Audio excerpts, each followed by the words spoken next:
See guys, here you can see how the birds are eating those paddy grains.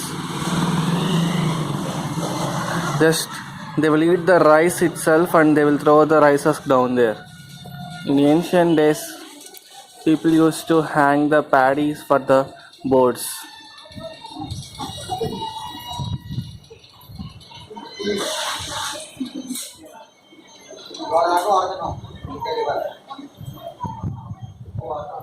Nice to see. You can see how they are eating.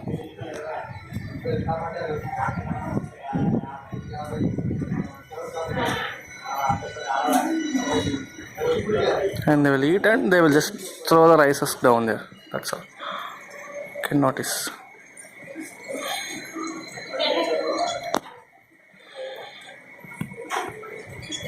I'm just slowly moving towards them.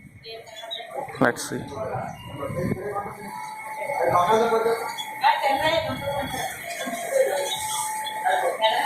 Thank you for watching this. You can also try at your home if